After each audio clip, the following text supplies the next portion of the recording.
ഉണ്ണിയമ്മേ കുമ്പടി വന്നു. സമയമില്ല മാഡം, അത് പറയരുത്. അവൻ എന്നെ വൃത്തിയോട് പറഞ്ഞു, നിങ്ങൾ ഇടപെട്ടില്ലല്ലോ. ആ മര്യാദ തിരിച്ചു കാണിക്കണം. നമുക്ക് സമയം കുറവാണ്. ഒരടിക്ക് കോളുണ്ടെന്നല്ലേ കേളപ്പെട്ട അശരീരി കേട്ട. സ്ത്രീകളെ പോലെ വനിതകൾക്ക് വനിതാ കമ്മീഷൻ പോലെ പുരുഷന്മാർക്ക് പുരുഷ കമ്മീഷൻ, യുവജന കമ്മീഷന്റെ മോഡലിൽ വനിതാ കമ്മീഷന്റെ മോഡലിൽ ഉണ്ടാകണമെന്ന് ആഗ്രഹം കൊണ്ടാണ് ഇന്ന് നമുക്ക് ഇവിടെ തന്നെ കൂടാ. എല്ലാം അറിഞ്ഞിട്ട് തന്നെ കാര്യം. ഇന്ന് വൈകിട്ട് ബഹുമാനപ്പെട്ട MLA ശ്രീ ചാണ്ടി ഉമ്മന് ഞങ്ങൾ ഈ നിവേദനം സമർപ്പിക്കുകയുണ്ടായി. എന്തായാലും കലക്കിട നിന്നെ ഞങ്ങൾ സമ്മതിച്ചു തന്നിരിക്കുന്നു. താങ്കളുടെ ചാനലിലും ന്യൂസ് 18 മലയാളത്തിലും നിങ്ങൾ ഒരു പോള് നടത്തുക. ആ പോള് നടത്തി പുരുഷ കമ്മീഷൻ വേണ്ടേ എന്നൊരു പോള് നടത്തുകയാണെങ്കിൽ എനിക്ക് ഉറപ്പുണ്ട് ബഹുഭൂരിപക്ഷം ആൾക്കാരും പുരുഷ കമ്മീഷനെ സപ്പോർട്ട് ചെയ്യും. വേണ്ട രാഹുൽ, ഇത് ഈ ചർച്ചയുടെ താഴെ തന്നെ നമ്മൾ നോക്കിയാൽ ചിലപ്പോൾ ഇതുപോലുള്ള കമന്റുകൾ കാണും. സ്ത്രീകളുമായി ബന്ധപ്പെട്ടുള്ള എന്ത് വിഷയം ചർച്ച നടത്തിയാലും രാഹുലിനെ പോലെ സമാന മനസ്കരായ ഇഷ്ടം പോലെ ആളുകൾ വേണ്ട വേണ്ട ഇവനെ വിട്ടുകളി ഇതൊന്നും ശ്രദ്ധിക്കാറില്ല, അങ്ങനെ വിടുകയാണ് പതിവ്. താങ്കൾ ചാനൽ ചർച്ചകളിൽ പറയുമ്പോഴും അങ്ങനെ മൈൻഡ് ചെയ്യാതെ വിട്ടു. പക്ഷെ താങ്കൾ ഇപ്പോൾ ഇത് വടി കൊടുത്ത് അടി വാങ്ങുന്ന പരിപാടിയാണല്ലോ ബാബു. നമ്മുടെ നാട്ടിലെ പ്രേക്ഷകരെയാണ്. ആ പ്രേക്ഷകരുടെ മനസ്സ്, എനിക്കിതിൽ ഏറ്റവും സന്തോഷം സ്ത്രീജനങ്ങളുടെ ഭാഗത്ത് നിന്ന് കിട്ടിയ പിന്തുണയാണ്. സ്ത്രീജനങ്ങളുടെ ഭാഗത്തു നിന്ന്, അമ്മമാരുടെ ഭാഗത്തു നിന്ന്, സഹോദരിമാരുടെ ഭാഗത്തു നിന്ന് വലിയൊരു പിന്തുണയുണ്ട്. അതുകൊണ്ട് ഒരു പുരുഷ കമ്മീഷൻ കാലഘട്ടത്തിന്റെ ചുവരെഴുത്താണ്, കാലഘട്ടത്തിന്റെ ആവശ്യമാണ്. അങ്ങനെ ഒരു പുരുഷ കമ്മീഷൻ കൊണ്ടുവരാൻ കഴിയുന്നത് കേരളത്തിന് ഏറ്റവും വലിയ അഭിമാനമാണ്. അയ്യോ, അങ്ങനെ പറഞ്ഞൂടാ. പിന്നെ ഞാൻ എന്തിനു വന്ന പുരുഷൻ എന്തിനാണ് കമ്മീഷൻ എന്ന് നമ്മളിവിടെ ക്വസ്റ്റ്യൻ ആയിട്ട് ചോദിച്ചിട്ടുണ്ട്. അത് രാഹുൽ ഗോഡ്ഫാദറിൽ ചോദിക്കില്ലേ, എന്തിനാടാ പഠിക്കുന്നതെന്ന് ചോദിക്കില്ലേ മായിൻകുട്ടിയോട്? ആ ഒരു അർത്ഥത്തിൽ മാത്രമേ ആ ചോദ്യം എടുക്കാവൂ എന്നൊരു അപേക്ഷ കൂടി എനിക്കുണ്ട്. നാശത്തിലേക്കാ നിങ്ങൾ പോകുന്നത്. അത് ഞങ്ങൾ അങ്ങ് സഹിച്ചു. രേണുകാജി ആ അർത്ഥത്തിൽ ചോദിക്കുന്നതിന്റെ കാര്യം എന്താ അറിയാമോ? ആ അർത്ഥത്തിൽ ചോദിക്കുന്നതിന്റെ കാര്യം, ഇതുവരെ രേണുകാജി നിവിൻ പോളിക്ക് എതിരെ വ്യാജ പരാതി കൊടുത്ത കുട്ടിക്ക് എതിരെ ഒരു FIR ഇടാത്തത് എന്താണെന്ന് ചോദിക്കാത്തത് കൊണ്ടാണ്. ഇന്ന് രാവിലെ ഞങ്ങൾക്ക് പോലീസ് നോട്ടീസ് തന്നു, ഒരു വെള്ളക്കടലാസിൽ. ആ നോട്ടീസ് പോലും നിവിൻ പോളിക്കെതിരെ പരാതി കൊടുത്ത കുട്ടിക്കെതിരെ കൊടുത്തിട്ടില്ല. എന്റെ പൊന്നുവായി എന്നെ കുഴപ്പിക്കരുത്. 2-3 രാഹുൽ ഒരു പൊതു താല്പര്യം താങ്കൾ ഒരു അഭിഭാഷകനല്ലേ? ഇങ്ങനെ ആ കേസ് ഒരു സെക്കൻഡ് കൂടി, ഓൾറെഡി DGP കൂടെ പരാതി കൊടുത്തു. ഇനി ന്യൂസ് 18 ബന്ധപ്പെട്ട ഒരു പോസിറ്റീവ് കാര്യം കൂടി. ന്യൂസ് 18 കമാൽ പാഷ സാറിന്റെ പ്രസ്താവനകളാണ് ഞങ്ങൾ മെയിൻലി എടുത്തത്. നമ്മളെയാണല്ലോ മച്ചമ്പി. അദ്ദേഹം പറഞ്ഞ എന്താണെന്ന് ശ്രദ്ധിച്ചില്ലേ? അന്തസ്സോടെ കഷായം കലക്കി കൊടുത്തു. ഒന്ന് ആലോചിച്ച് നോക്കണം. നമ്മളെല്ലാം ആദരിക്കുന്ന ആരാധിക്കുന്ന ഹൈക്കോടതി ജഡ്ജിയായ ജസ്റ്റിസ് കമാൽ പാഷ പറയാണ്, അവളൊരു കോർണറിൽ പെട്ടുപോയി, രക്ഷപ്പെടാൻ വേറെ വഴിയില്ല. ഒരു കയ്യബദ്ധം നാറ്റുകരുത്. അവസാനം അങ്ങനെ ഒരു ചലഞ്ചിന്റെ ഭാഗമായി അന്തസ്സോടെ കഷായം കൊടുത്തു. ഇല്ല, അങ്ങനെ അദ്ദേഹം ആ രീതിയിലല്ല. ആ വിധി വധശിക്ഷ എന്നതിനെതിർത്ത് അദ്ദേഹം സംസാരിച്ചിരുന്നു.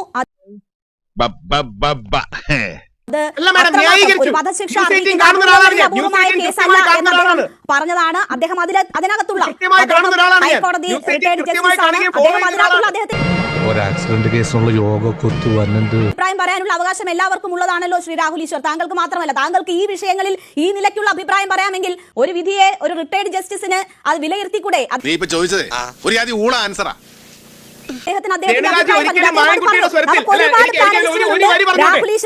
സമയവും അപഹരിക്കുന്ന ഒരുപാട് പാനലിസ്റ്റുകളുണ്ട്. താങ്കളുടെ വിഷയമാണ്, താങ്കൾ പ്രൊപ്പോസ് ചെയ്ത വിഷയമാണ്. ഇങ്ങനെ പോയാൽ സംഗതി കുഴയും. ശരി, രാഹുൽ ഈശ്വറിനോട് മായൻകുട്ടി പറയുന്ന പോലെ ചോദിക്കാം. പക്ഷേ കൊല്ലപ്പെട്ട ഷാരോണിനെ അപമാനിക്കുകയും അധിക്ഷേപിക്കുകയും അവൻ എന്തിനു വേണ്ടിയാണ് പോയത്, അങ്ങോട്ട് പ്രാർത്ഥിക്കാനൊന്നും അല്ലല്ലോ എന്ന് പറഞ്ഞ കമാൽ പാഷ സാറിനോട്, സാറേ കുറച്ചു മനുഷ്യത്വം കൂടെ വേണ്ടേ? ഞാൻ എന്താ പറഞ്ഞു? അതിന് തന്നാരും വിളിച്ചില്ല. വിളിച്ചു തന്നെയല്ലേ താക്കുന്നത്? എങ്ങനെയാ ആവശ്യത്തെ കാര്യങ്ങൾ ഇടപെടുത്ത എന്ന് ചോദിക്കാൻ കൂടി രേണുകാജിക്ക് കഴിഞ്ഞാലാണ് ഒരു അത് ആ ചർച്ചയിൽ അതിന്റെ ആങ്കർ അത് കൃത്യമായി നിർവഹിച്ചിട്ടുണ്ടാകുമെന്നാണ് ഞാൻ പ്രതീക്ഷിക്കുന്നത്. കണ്ണീര് തുടച്ചിട്ട് കുറച്ചുകൂടി വിശ്വസിക്കാൻ തോന്നുന്നു. മാത്രവുമല്ല, അദ്ദേഹം പറഞ്ഞ അഭിപ്രായമാണ് അത്, അദ്ദേഹത്തിന്റെ അനുഭവങ്ങളിൽ നിന്ന് പറഞ്ഞതായിരിക്കും. അങ്ങനെയുള്ള അഭിപ്രായം എല്ലാവർക്കും പറയും. പക്ഷേ ഒരിക്കലും ഷാരോണിന്റെ മരണത്തെ അല്ലെങ്കിൽ ആ കുടുംബത്തിന്റെ വേദനയെ കാണാതിരിക്കുന്നു. ഒരു വനിതയാണ് അതിലെ കുറ്റവാളി എന്നതുകൊണ്ട് ആവശ്യത്തിലധികം ആഘോഷിക്കപ്പെടുന്ന ഒരു സാഹചര്യം അതുണ്ടായപ്പോൾ അതിനെതിരെയുള്ള വിമർശനങ്ങൾ ഉയർന്നിരുന്നു. അതിനൊപ്പമാണ് ഞാൻ. ഉളുപ്പുണ്ടടാ ചക്കണക്ക്. രാഹുൽ ഈശ്വറിനെ ഞാൻ ചർച്ചകളിൽ കാണുന്നതൊക്കെ തന്നെ എവിടെയൊക്കെ ബലാത്സംഗം ചെയ്ത പുരുഷന്മാരുണ്ടോ, എവിടെയൊക്കെ ബലാത്സംഗത്തിന് കൊട്ടേഷൻ കൊടുത്ത യുദ്ധഭൂമിയിൽ ഒരു പുതിയ പടൻ ദിലീപിനെ പോലുള്ള നടൻ, ഇങ്ങനത്തെ ആളുകൾക്കൊക്കെ വേണ്ടിയിട്ട് എല്ലാ ചാനലിലും വേണ്ടിയിട്ടുണ്ട്. അവർക്ക് എന്റെ നമ്പറായി എനിക്കുള്ളത് മേടിച്ചിട്ട് വരാം. മാഡം ജഡ്ജിയായ വിധി ഞാൻ തന്നല്ലേ? താങ്ക്സ്.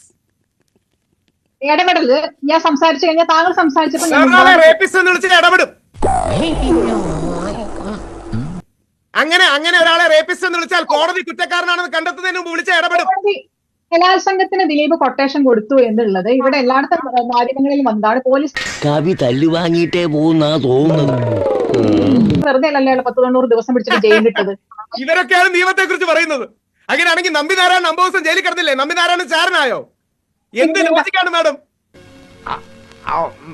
പറഞ്ഞിട്ടില്ല. നമ്പിനാരായണൻ അതിന് രാഹുൽ ഈശ്വറിനെതിരെ കേസ് കൊടുക്കാൻ സാധ്യതയുണ്ട്. ദിലീപിനെ നമ്പിനാരായണൻ തമ്മിൽ താരതമ്യപ്പെടുത്തി. നമ്പിനാരായണനെ എനിക്കറിയാം, നേരിട്ട് കണ്ടിട്ട് പോലുമില്ല. എനിക്ക് വ്യക്തിപരം അറിയുന്ന ആളാണ്.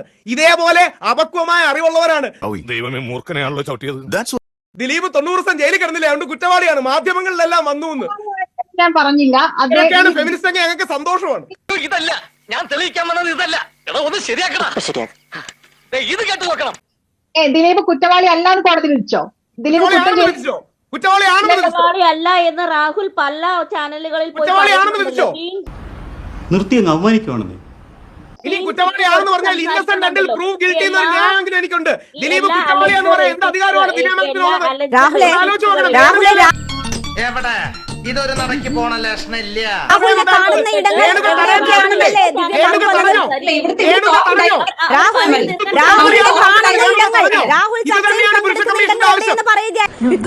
മിണ്ടാണ്ടിരുന്നോട്ടോ, കുത്തിക്കളഞ്ഞ ഞാൻ. ദിലീപ് കുറ്റവാളിയാണെന്ന് പറഞ്ഞപ്പോ താങ്കളെ എവിടെയൊക്കെയാണ് ഏതൊക്കെ ചർച്ചകളിലാണ് തർക്കശാസ്ത്രത്തിൽ PhD എടുത്തവളാണ്. പറഞ്ഞു ജയിക്കാൻ പറ്റൂല. ഇതിനു വേണ്ടിയാണ് പുരുഷ കമ്മീഷൻ. രാഹുലിനെ പോലെ എല്ലായിടത്തും പോയിട്ട് ദിലീപിനെ ന്യായീകരിക്കുന്ന പണി ഞങ്ങൾക്കൊന്നുമില്ല. രേണുകയ്ക്കുമില്ല, എനിക്കുമില്ല, ഇവിടെ ചർച്ചയ്ക്ക് മറ്റാർക്കുമില്ല. അതുകൊണ്ട് ഭയങ്കരം തന്നെ. ദിലീപിനെ സപ്പോർട്ട് ചെയ്യേണ്ട ആവശ്യം ഞങ്ങൾക്ക് ആർക്കുമില്ല. രാഹുലിന് അത് ഉണ്ടാവുമായിരിക്കും, ഞങ്ങൾക്ക് അതിന്റെ ആവശ്യമില്ല. കിട്ടിയാ ഇല്ല, ചോദിച്ചു വാങ്ങിച്ചു പോവാ. ഒക്കെ പീഡനം നടത്തുന്ന പുരുഷന്മാരുണ്ട്. അവർക്കൊക്കെ വേണ്ടി വന്നിരുന്ന എല്ലാ ചാനലും ഗ്രീഷ്മയുടെ പക്ഷമാണ്. ഗ്രീഷ്മ അനുകൂലികളാണ് നിങ്ങളെങ്കിൽ ഞാൻ പീഡന പക്ഷം കൂടെയാണ്. നിങ്ങളൊക്കെ ഗ്രീഷ്മ അനുകൂലികളാണെങ്കിൽ ഞാൻ മറുവശത്ത്. രാഹുൽ, നമ്മുടെ ചർച്ച വഴിതിരിച്ചു വിടേണ്ട. പറഞ്ഞു വരട്ടെ. താങ്കൾ ഏതൊക്കെ ചർച്ചയിൽ പങ്കെടുക്കുന്നു എന്ന കാര്യം സൂചിപ്പിച്ചതാണല്ലോ, അത് താങ്കൾക്കും വ്യക്തമാണ്. വെറുതെ തർക്കിക്കേണ്ട. പറഞ്ഞോളൂ ദിവ്യ. രേണുക തടഞ്ഞില്ല, അതുകൊണ്ടാണ് ഞാൻ തടഞ്ഞത്. ദിലീപ് കുറ്റക്കാരനാണെന്ന് കോടതി കണ്ടെത്തിയിട്ടില്ല. കുറ്റക്കാരനെന്ന് പറഞ്ഞതായി ഞാൻ കേട്ടില്ല. താങ്കൾ എവിടെയൊക്കെ കുറ്റവാളി അല്ല എന്ന് എവിടെയും വിധി വന്നതൊന്നും ഇല്ലല്ലോ.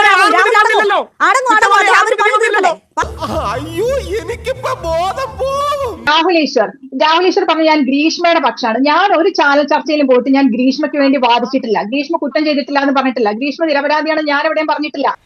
ആഞ്ജനേയ സ്വാമി. പക്ഷെ രാഹുൽ ഈശ്വർ എല്ലാ ചർച്ചയിലും പോയിട്ട് ഈ ദിലീപിന് വേണ്ടിയിട്ടും ഈ സിദ്ദിഖിന് വേണ്ടിയിട്ടും ഈ ബോബി ചെമ്മണ്ണൂരിന് വേണ്ടിയിട്ടും വാദിച്ചുകൊണ്ടേയിരിക്കുകയാണ്. അതിനൊന്നും ഇല്ലേ? അപ്പൊ പിന്നെ നമ്മളെ തമ്മിൽ എങ്ങനെയാണ് താരതമ്യം ചെയ്യാൻ പറ്റുക? കോടതി കുറ്റക്കാരിയാണെന്ന് വിധിച്ചു, ദിലീപിനെ അങ്ങനെ വിധിച്ചിട്ടില്ല.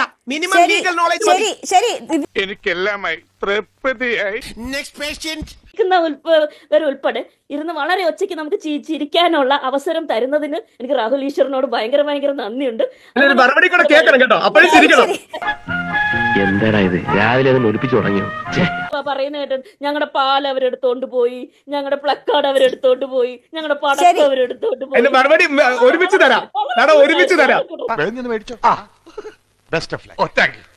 അളവിയ മാഡത്തോട് ആ കോമിക് റിലീഫിന്റെ ഒരു മറുപടി പറയണം. മാഡം, ഞങ്ങൾക്കും അതേപോലെ വലിയൊരു കോമിക് റിലീഫ് ആയിരുന്നു. മനിതി എന്നൊരു ഫെമിനിസ്റ്റ് സംഘടന ശബരിമലയിലോട്ട് കയറാമെന്നും പിന്നെ മനിതി ഓടി വഴി ഞാൻ ഇവന്റെ 2 വാങ്ങിച്ചിട്ടേ പോവുള്ളൂ.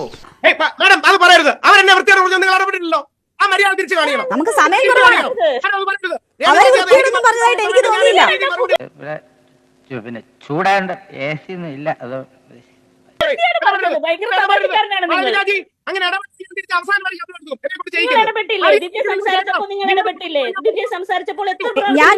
ദൈവമേ, ഇത് 2 കക്ഷികൾക്കും ചേർത്ത് ഒറ്റ വിധിയാണെന്നാണ് തോന്നുന്നത്. മര്യാദയ്ക്ക് 1 മിനിറ്റ് ചോദിച്ചു. രാഹുൽ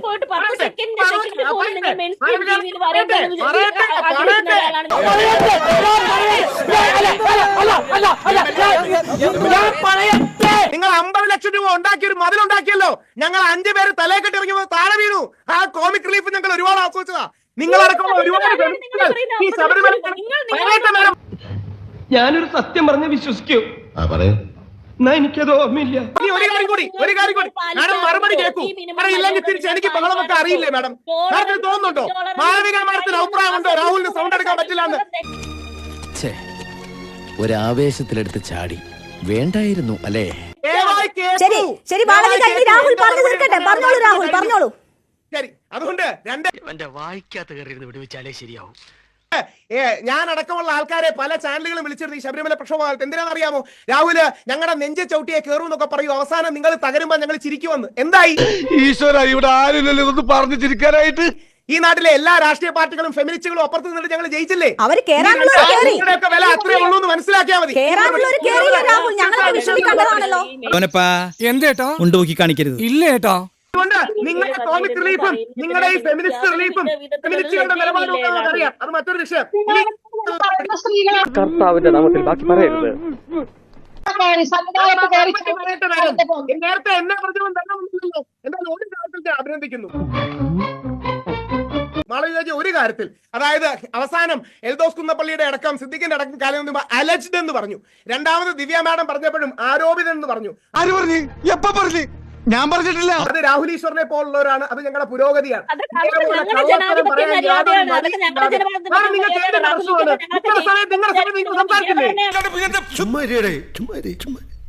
അവസാനമില്ലേ?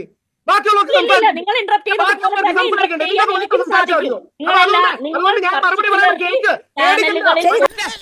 ഇങ്ങനെയാണെങ്കിൽ ഞാൻ കളിക്കല്ല, ഞാൻ നേരെ ചിറാപുഞ്ചിയിൽ പോയി മണം വിൽക്കാൻ പോണു. സമയം അവസാനിക്കും. ഇനി ഏതാണ്ട് 5 മിനിറ്റ് കിട്ടുള്ളൂ. എനിക്ക് ലുലുവിലേക്ക് വീണ്ടും പോകണം. രാഹുൽ പറഞ്ഞ് അവസാനിപ്പിക്കും. പ്രേക്ഷകർ കേൾക്കണം. ബാക്കി പറ. പ്രേക്ഷകർ കേൾക്കണം. പേടി ഉണ്ടായിട്ട് വാദഗതികൾ തകർന്നു വീഴുമ്പോൾ സ്വയം ഒരു വാദഗതി പോലും മുമ്പോട്ട് വെക്കാൻ ആളല്ലേ. വല്ലാത്ത തലവേദന, ഞാനൊന്ന് കിടക്കട്ടെ. ഒരു വാദഗതി വിഭാഗമായിട്ടാണോ? കണ്ടോ കിടന്ന് ബഹളം വെക്ക് നോക്കൂ. ഇത് തന്നെയാണ് ഈ നാട്ടിലെ പ്രശ്നം. കിട്ടിയ മുതലും പലിശ ചേർത്ത് കിട്ടി. ആരും കണ്ടില്ല. വാ, തൽക്കാലം ഇത്രയും മതി. വരട്ടെ.